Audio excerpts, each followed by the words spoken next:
ईमानदारी का इनाम। किसी गांव में शामू नाम का किसान रहता था। स्वभाव से वह बहुत ही अच्छा था। उसका एक खेत था जो बहुत छोटा था, जिस कारण उसके बड़े परिवार की गुजर बसर बहुत मुश्किल से ही हो पाती थी। शामू अपने खेत में बहुत मन लगाकर काम करता, लेकिन खेत छोटा है के कारण काम कुछ ही घंटे में खत्म हो जाता था। उसके बाद वह खाली रहता था। काम के बाद का खाली समय शामू को बिताना भारी पड़ता था। इसलिए एक दिन सोचा कि क्यों न इस खाली समय में गांव के ही सेठ जी के खेत पर मजदूरी कर लिया जाए। इससे खाली समय भी कट जाएगा और घर में पैसे की कमी भी कुछ दूर हो जाएगी। गांव के सेठ जी बड़े भले इंसान थे। शामू जब उनसे काम मांगने गया तो सेठ जी ने कहा, तुम्हें मेरे खेत पर मजदूरी करने की जरूरत कहाँ है?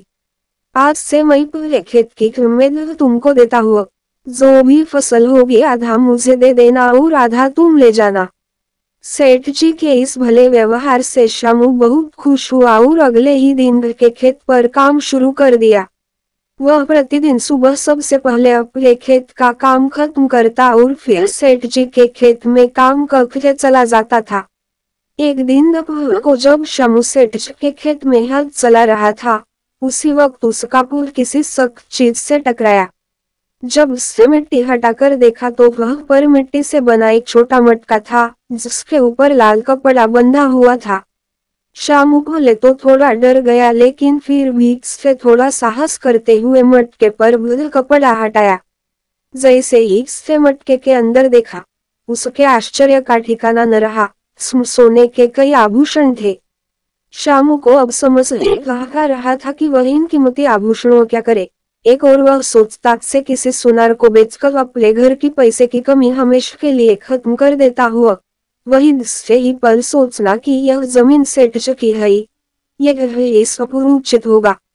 काफी देर तक उलझन में पड़े कहने के बाद वह अंत में सेठ के घर ही गया। सेठ को सारी कहानी बताकर मटका के सामने रख दिया। मिट्टी का वह मटका देखकर सेठ उसे पहचान गए और बोले, ये मेरी दादी के आभूषण है। मैं कई वर्ष से खरीदने की कोशिश कर रहा था। मुझे पता था कि कहाँ गए हुए हैं। कहाँ अचानक खोज कर तुमने बहुत बड़ा उपकार किया है। तुम्हें इस काम के लिए कोई बड़ा इनाम तो मिलना ही चाहिए। सेठ जी, मुझे आपने अपने खेत पर काम दिया, यही बहुत है। अब मुझे कोई इनाम नहीं चाहिए। शामू ने सेठ से हाथ जोड़कर आग्रह किया।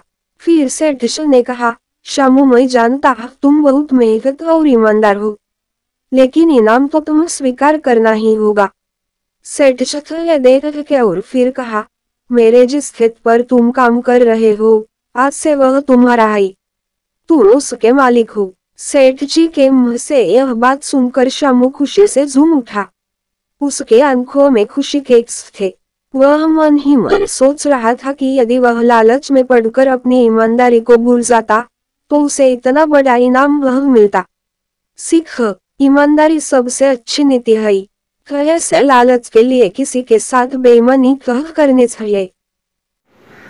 आपले हक्काचे मराठी चॅनल रायगड ओवी न्यूज चॅनल सदैव आपल्यासोबत। रायगड ओवी न्यूज चॅनल नेहमी पाहत रहा, लाईक करा, सबस्क्राईब करा आणि बेल आयकॉनवर क्लिक करायला विसरू नका।